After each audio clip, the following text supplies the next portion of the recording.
Journey जो है वो स्टार्ट हो गई। 13 सितंबर 2002 का वो दिन। मैं टियर 3 सिटी से आता हूँ, मैं माध्यम का विद्यार्थी हूँ। मुझे लगता है कि जो मैं ये सब कुछ कर पाया हूँ उसके पीछे।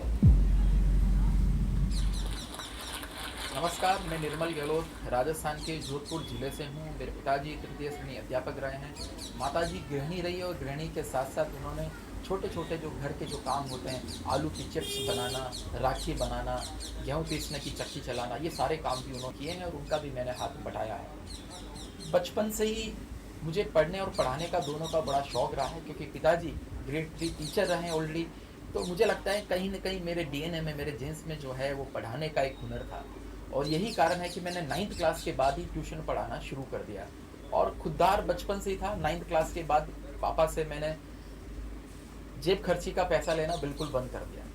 और उसके बाद 12th के बाद तो मैंने बाकायदा एक स्कूल, प्राइवेट स्कूल जिसको सरस्वती शिशु मंदिर, आदर्श विद्या मंदिर कहते हैं, उसको मैंने ज्वाइन भी कर लिया। 1200 रुपये की मेरी सैलरी थी। और 12th के बाद पूरी ग्रेजुएशन वाली जर्नी जो है वो सुबह 7 से 1 स्कूल में रहना, उसके बाद में बच्चों का होमवर्क चेक करना, खुद भी शाम को जो है योग व्यायाम करना और रात के समय पढ़ाई करना। जी हाँ, पूरी मेरी पढ़ाई, पूरी ग्रेजुएशन जो है मैंने रात को 10 बजे से लेके अर्धरात्रि 2 बजे तक, ये मेरे पूरी ग्रेजुएशन की जर्नी जो है वो रही। इस जर्नी के दौरान जो है कई सारे उतार चढ़ाव ज़िंदगी के अंदर लगातार आए। और जैसे आप लोगों के भी जीवन में होता है, वैसे बीच बीच में कुछ संघर्ष जो आए। मैं सबको संघर्ष कहूँगा, दुख नहीं कहूँगा, क्योंकि संघर्ष के बाद जो सफलता मिलती है उसका आनंद ही और ही होता है। जहाँ तक उत्कर्ष की जर्नी की मैं बात करूँ, तो जैसे ही मैंने पीजी कंप्लीट किया, पीजी के दौरान ही मेरा दिल्ली जाना हुआ, प्रयागराज जाना हुआ।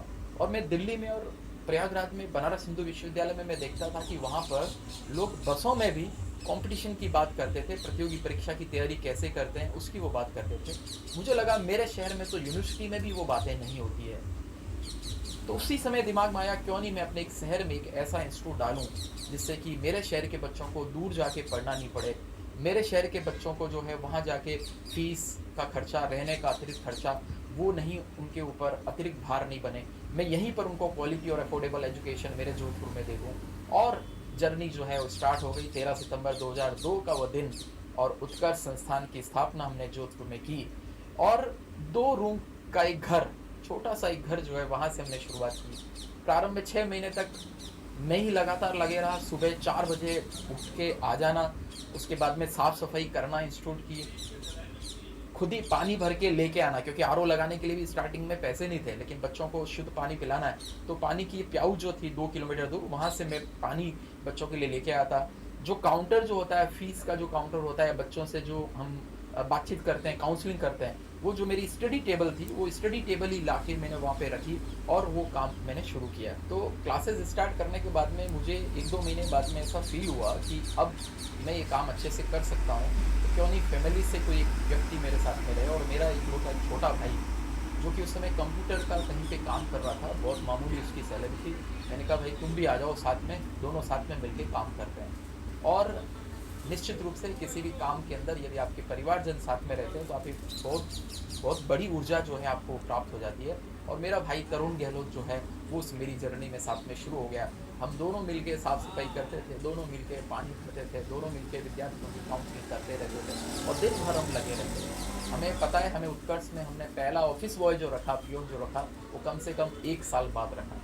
आजकल के कई नौजवान जो है ना, वो स्टार्टअप तो शुरू करना चाहते हैं, वो सोच रहे हैं स्टार्टिंग के अंदर हमारे पास में गाड़ी हो जाए, बहुत सारा हमारा पास स्टाफ हो जाए। ऐसा नहीं। मैं हमेशा कहता हूँ खुद मरे बिना स्वर्ग नहीं मिलता है, और काम तो जो है आप खुद को सबको करना ही पड़ता है। चूँकि मेहनत थी, मैं खुद लगातार पढ़ाते हुए आया था, बच्चों ने बहुत प्रेम दिया, बहुत स्नेह दिया। और इस प्रकार से उत्कर्ष जो है जोधपुर में अपनी ऑफलाइन क्लासेस, जो पहले हमने बैंक एसएससी से स्टार्ट किया था, लगातार धीरे धीरे कई सारे कंपटीशन एग्ज़ाम्स की हम तैयारी कराते रहे। उत्कर्ष की सबसे इंटरेस्टिंग जर्नी अगर मैं बात करूं, तो इंटरेस्टिंग जर्नी जो है वो ऑनलाइन एजुकेशन। कई सारे विद्यार्थी, हमारे मित्र, शुभचिंतक सभी लगातार पूछते रहते हैं कि उत्कर्ष की ऑनलाइन जर्नी के पीछे क्या कहानी है, ऑनलाइन का ख्याल आखिर कब आया, क्यों आया, कैसे आया। तो इसके लिए भी बहुत इंटरेस्टिंग कहानी है।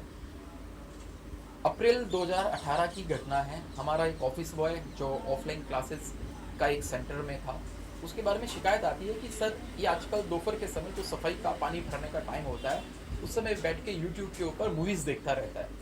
सर इससे बात करो। मुझे एकदम आश्चर्य हुआ, भाई इतना कर्मठ व्यक्ति हमारा क्यों ऐसा कर रहा है। और दूसरा आश्चर्य और उत्कंठा मेरे दिमाग में ये हुई कि एक व्यक्ति जो है 8-10 हज़ार रुपये सैलरी मुश्किल से पाने वाला, वो किस प्रकार से इंटरनेट कैसे अफोर्ड कर पा रहा है। क्योंकि हम इंटरनेट कैफ़े वाले उस ज़माने में, जब हमारे मित्र जाके इंटरनेट पे जाके सर्फिंग करते थे और हमारे पास में पैसे नहीं होते थे या पैसे बचाने होते थे, और मुझे पता है कि एक एक घंटे के उस समय इंटरनेट का काम में लेने का वो 150-200 रुपये इस प्रकार से लेके लिया करते थे।